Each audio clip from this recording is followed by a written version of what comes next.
बिस्मिल्लाहिर्रहमानिर्रहीम। अज़ीज़ तलबा तलबात अस्सलाम वालेकुम। आज के इस लेक्चर के साथ जिसका नाम है effective vocabulary building strategies and techniques, इसको हम आज ज़ेर बहस लाएंगे और आपको ये समझाने की कोशिश करेंगे कि हम वोकैबुलरी को कैसे बिल्ड कर सकते हैं और कौन से तरीक़ेकार हैं जिनको इख्तियार करके हम अपनी वोकैबुलरी को बेहतर बना सकते हैं। तो चलते हैं इसके ऑब्जेक्टिव की जानिब।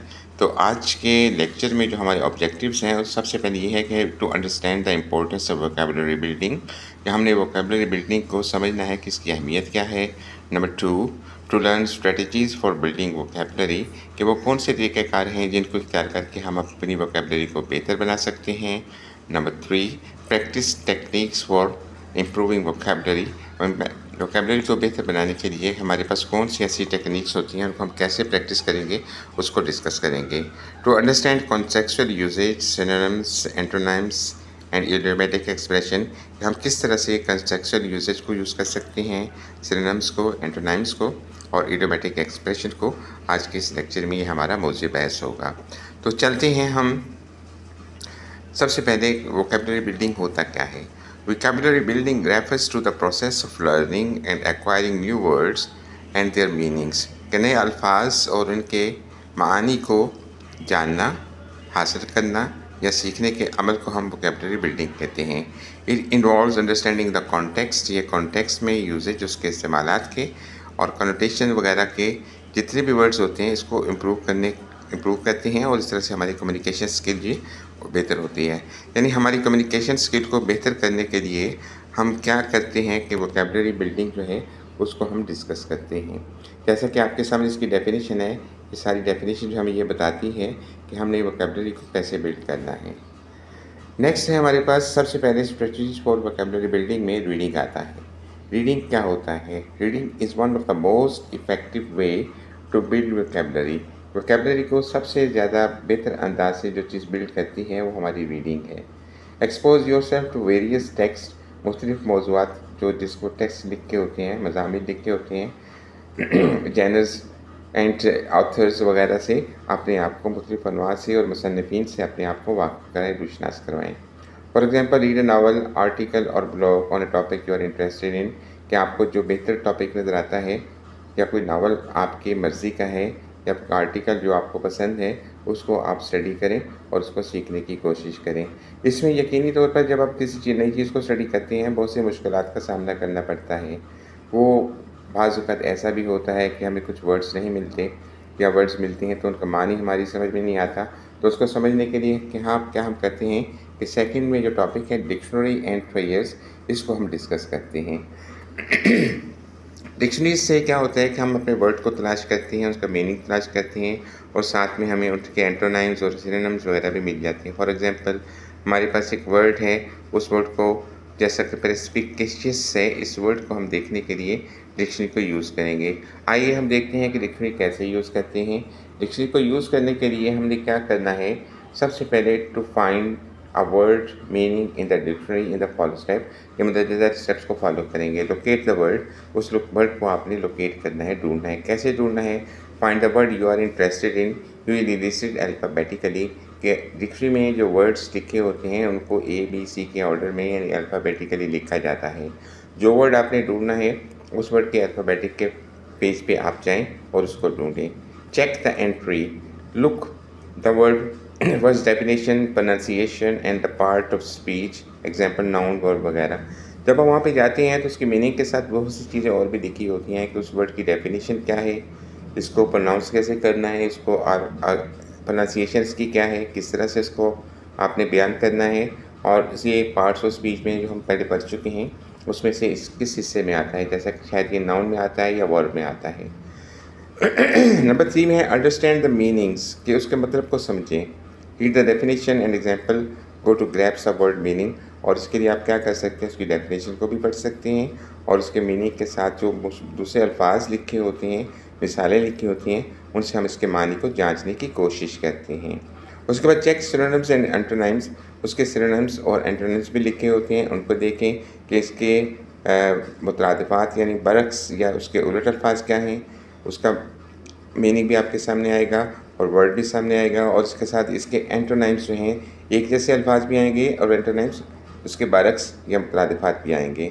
सिमिलर एंड अपोजिट वर्ड जिसको बोलते हैं, यहाँ पे ध्यान में रखें कि सिनोनिम्स जो हैं सिनोनिम वर्ड्स हैं और एंटोनाइम्स जो हैं अपोजिट वर्ड्स हैं।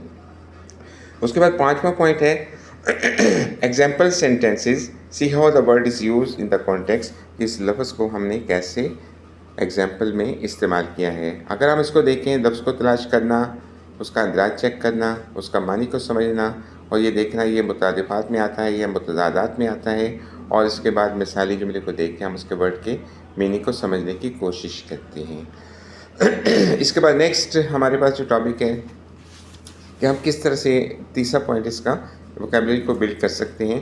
इसमें तीसरा पॉइंट है फ्लैश कार्ड्स। फ्लैश कार्ड वो होते हैं जो हम अपने मीनिंग को समझने के लिए अपने सामने लिख के रखते हैं। Create flash card with the new words and their meanings, कि आप जो नए अल्फाज आपके सामने आए हैं उनको याद रखने के लिए फ्लैश कार्ड बना लें, साथ में उसका मीनिंग लिखें और उसको प्रैक्टिस करें और बार बार उसको देखें। तो इसकी मदद से भी हम इसको फ्लैश कार्ड से नए वर्ड्स को सीख सकते हैं। और ये कहा जाता है कि कम से कम एक दिन में आप 10 वर्ड जो हैं सीख सकते हैं बड़े आसानी से। उसके बाद नेक्स्ट है जी वर्ड एसोसिएशन। वर्ड एसोसिएशन क्या है? Associate new words with the words you already know, कि अल्फाज जो पहले ही आप जानते हैं उनके साथ नए अल्फाज जो हैं उनको जोड़ें, टू हेल्प रिमेंबर दैम, ताकि आपको याद रह सके।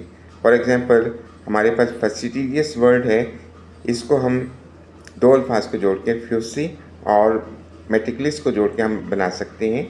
हम वर्ड को एसोसिएट करके जोड़ के या आपस में मिलते जुलते अल्फाज को मिला के उनके मीनिंग भी समझ सकते हैं। उसके बाद नेक्स्ट हमारे पास आता है कॉन्टेक्स्ट क्लूज़। ये बहुत अहम है कि बाज़ वक़्त ऐसा होता है कि हम डिक्शनरी भी कंसिडर नहीं करते और उसको हम याद भी हमने नहीं किया होता, तो अनफेमिलियर वर्ड आ जाता है, तो उसको कैसे हम यूज़ करेंगे? तो उसको यूज़ करने के लिए आपने क्या करना है, कॉन्टेक्स्ट क्लूज़ को देखना होता है to figure out the meaning. Use context clues to figure out the meaning of the unfamiliar words. Example, मिसाल के तौर पर read the sentence, the politicians unequivocal statement confuse the audience. अब इसमें जो हमारे पास वर्ड है इक्विवोकल है, हमने इसका मतलब देखना है।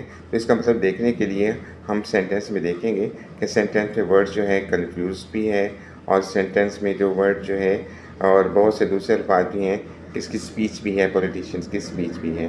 तो इसमें हमें अंदाज़ा होता है कि जो कन्फ्यूज़ करने वाले जो वर्ड्स होते हैं या अल्फाज होते हैं वो इक्विवोकल वर्ड्स होते हैं।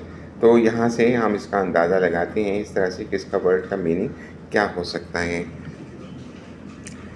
अब इसके लिए हम दूसरे बार में कहते हैं कि हम इसको सियाक़ व सबाक़ के इशारों पर या गैर मलूस अल्फाज को ढूंढते हैं कि हमें सियाक़ व सबाक़ हमें क्या बताते हैं कि हमारे ये जो अल्फाज हैं जिनको हम नहीं जानते उसका मीनिंग क्या है। इसके बाद नेक्स्ट चलते हैं जी idiomatic expressions and their meanings. उसकी मदद से भी हम वोकैबुलरी को बिल्ड कर सकते हैं। वो कैसे कहते हैं कि आपने इडियोमेटिक एक्सप्रेशन को याद करना है और उनके मीनिंग को याद करना है।